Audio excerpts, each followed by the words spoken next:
Whole Cake Island. The island at first glance didn't think I would like it at all. I still really don't. It feels like an anime combined with Disney because they started singing at some points and really was like a weird arc. It was different than certain ones because this arc, in terms of how it concluded, didn't necessarily have the greatest conclusion in terms of how you would traditionally end a One Piece arc, but it wasn't bad. And that's honestly because of three things. But to get to those three things and know which ones they are, we gotta watch the rest of the video. So let's go ahead and dive into it. I first want to talk about Big Mom, who I'll just say she is technically the primary antagonist of this arc. Don't care for it. Big Mom doesn't move me. She just does not. The design doesn't. I know she's not supposed to look cool or whatnot. Now, the one thing I gotta give props for Oda is how he drew Big Mom in the actual manga. Yeah, she made her look intimidating and at least menacing throughout the arc, rather than the anime. The anime, I mean, it didn't really adapt the panels as well, but I think we all know at this point the anime can be hit or miss. But as the first real Yonko that we interact with, in terms of power, at least, Big Mom definitely lives up to that hype in terms of power. Being able to give her soul to other things, determine the living beings, and give them, I guess, attributes now, with the lightning and then the fire with the sun. I think that has potential to be one of the strongest devil fruits still in the series right now. It seems incredibly powerful. Not to mention she's incredibly durable for obvious reasons. In the family of Big Mom, which is her pirate crew, I thought I was gonna like a lot, but even to where I'm at right now, they don't really do much. There's really only 2 or 3 prominent characters in that family, and one of them is the main fight for Luffy. Her pirate crew I thought was going to do more, especially Smoothie. She was a character I was actually looking forward to because her power literally turns people into juices and smoothies by wringing them out. I want to see how you can actually do a fight like that. Did not get that at all. But I think at least from a first Yonko group, she did deliver. Not as great as I think the others will be. She just doesn't do anything for me. And her backstory, I did not like. I know it's supposed to be comical, kind of Disney-ish with her being hungry, and that's why she becomes labeled as evil because he just wants to eat food. But come on, bro, telling me this woman is looked at as evil because of food. Everything is food. Hunger pains, that's why she's doing destruction to her own island. It's because she needs some damn sweets. Like, what?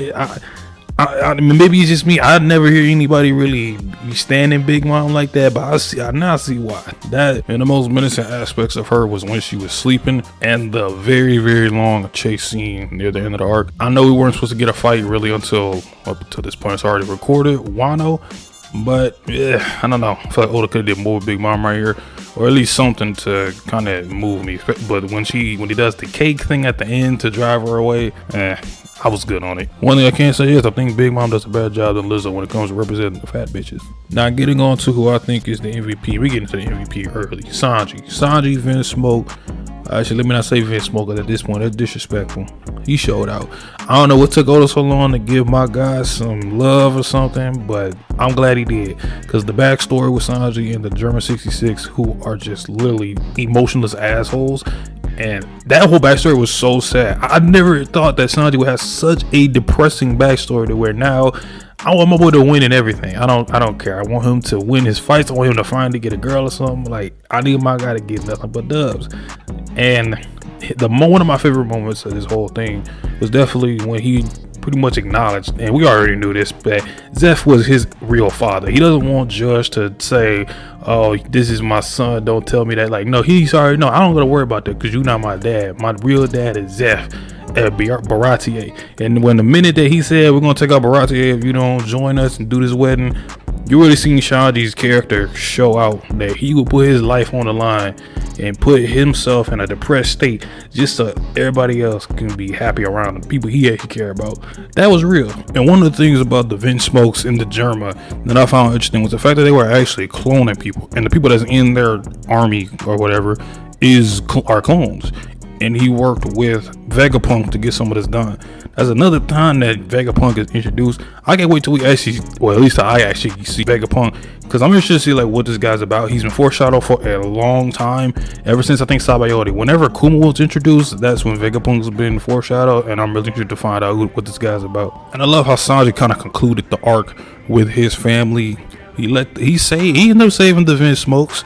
and in return they end up saving him or helping him get Luffy to the boat and stopping the Big Mom pirates for a little bit. I'm so glad. That was one of my favorite moments. And then we got the pudding wedding. That thing was, that had me going through a couple different emotions because I was so frustrated because it's like, why is Sanji still falling for women? Like, dog, it's so obvious that it can't be this easy for her. And then pudding as a character in general, I mean, she flip-flops from she's evil 1 minute and then she's not evil, but it's a character. But then she has a character moment to where you feel bad for her, you understand her. Then she flips back into being an asshole. So it's like, okay, what are we doing with her? And then the payoff wasn't really all that. Actually, it didn't really do anything for me. But I mean, she was more so like a character device for Sanji, if anything. I really wish that he got a big fight to kind of just add the cherry on top instead of him making the cake for Big Mom, which I mean, we get it, it's part of his character. But you know, the action buff for me, I would have loved to see him, you know, maybe beat one of Big Mom's commanders or something. Like if he fought Smoothie or something like that and overcome some of his like not wanting to fight women, at least if he was able to do something like that, like that would have been so good. But regardless, Sanji MVP of the arc by far. Other MVP, Soul King Brook. Brook is one of them characters where I never really knew if Oda was gonna give like a ton of attention like that, or at least a prime position to do something good in the arc. But I was surprised that this was actually the one, because he came in clutch a lot. Saved the poneglyph when Big Mom was sleeping. He put the picture down and startled her and got her to do the screaming thing. And he even, now granted, I'm not gonna say he clashed, but he was the first straw to technically come face to face with a Yonko and, you know, throw an attack. But Brook definitely did way more than I anticipated for him to do. And I'm glad, because I like Brook a lot. He's entertaining as hell, and I'm glad he actually got something to do in this arc. Even asking Big Mama to show him her panties, man. Who would have thought? Brook really got the biggest glow up out of everybody, probably, from asking random women to asking a Yonko. Getting into some of the other characters that was in this arc with Luffy, Nami, Chopper, Brook, Pedro, Peckham's, and Carrot as the main crew of this arc in search for Sanji. Definitely, let's say, the least intriguing team to put together. But Luffy in this arc, you really get to see it showcase more so his leadership, or just how much he would die, how much he would do for his crew, and with Sanji threatening to, you know, quote unquote leave, how much he was willing to stay there until Sanji came back. That Sanji is just as important as anybody else on that ship because of his cooking. That was an elite Luffy moment for at least him, you know, in terms of being a captain. Nami and Chopper just played their roles, honestly. I mean, they had stuff to do, but that didn't do nothing for me. But Nami did get a boost and upgrade because she got Zeus now, so that's gonna be something. Me personally, I don't really care for Nami fights in general, or her powers, so I don't really care, because her fights just seem like one big setup for a move more so than anything. So I don't care. And coming from Zoe, Pedro, Peckham's, and Carrot, Pedro went out. One of the few One Piece deaths that actually are deaths. The death didn't hit me itself, but it was kind of still surprising to see a character actually die in One Piece. And granted, it was a sacrifice too. So, you know, RIP to Pedro. Not much I can really say about him. He was a cool character. Kind of wish we just got saw a suit on, but that was about it. And Carrot, I don't like Carrot. I just don't care for her. Not that I dislike her. She's just written wrong. I just don't give a fuck about Carrot like that. Now her suit on form is cool. That's really about it. Peckham's, respect to Peckham's. You know, he put his race and him being as all over Big Mom. I gotta give a shout out to that. Even though I guess he's technically dead or something. I don't know what their status of him is. I guess he's just lost.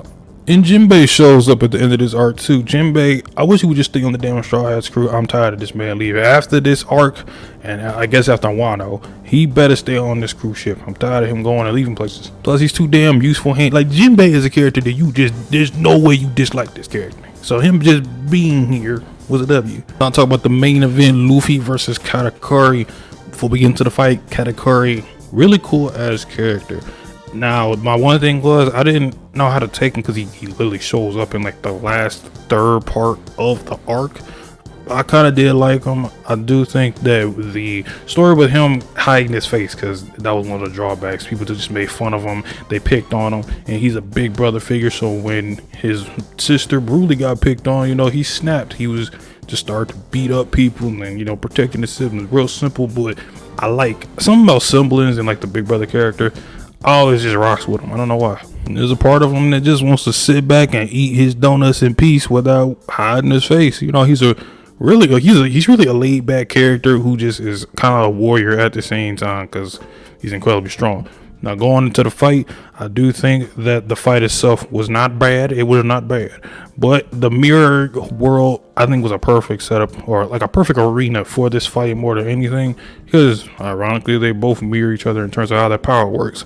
Now how the hell Katakuri became a halfway Logia in between some of the stuff, I don't know. It's probably something that's never really gonna be used again, but regardless, he kind of was a Logia, but he was a Paramecia. He kind of was pushing the Paramecia to its limits, and this is really showing you that the stuff that he was doing with his Mochi fruit, Luffy should really be testing out and doing with his Gomu Gomu no. Now the pacing of the fight in general, trash. It was garbage. It was too much going on. It was flipping back and forth. It was hard for me to get the rhythm with this fight, but at least in the anime it looked good. I will say check out a couple of those AMVs. Them joints was fire. And we got Gear 4 Snake Man, way better than Bounce Man, and was my favorite Luffy transformation, although that changed very much in the next arc. Well, not the next arc, but the next big arc. And I think the fight overall is pretty solid. It's probably in my top 5 or 6, One Piece fights, so it's not bad. And I like Katakuri. I think him being the first commander to Big Mom is fitting, especially since he has a 1 billion berry bounty, and it's legit. So cool fight. Overall, Whole Cake was it was something for an arc. Our first big arc of the Yonko saga apparently is what this whole thing is called. Post Fishman, I don't know, figuring this stuff out on its own. But I think I'm gonna give this arc about a solid 7 out of 10. I can't really go anything lower because I think everything with Sanji and the Germa and even certain aspects with just what the arc was about, I think it was good. I think it was really good. I just think Oda, I feel like I said this a lot, he missed opportunities with a lot of other things, which is odd because the series is so long, but having missed opportunities is, I guess, it's bound in any arc at this point. But Whole Cake is now finished, and the only thing left is the big Wano arc, and I'll see y'all then. Peace. ようこそ逆さまの世界へ。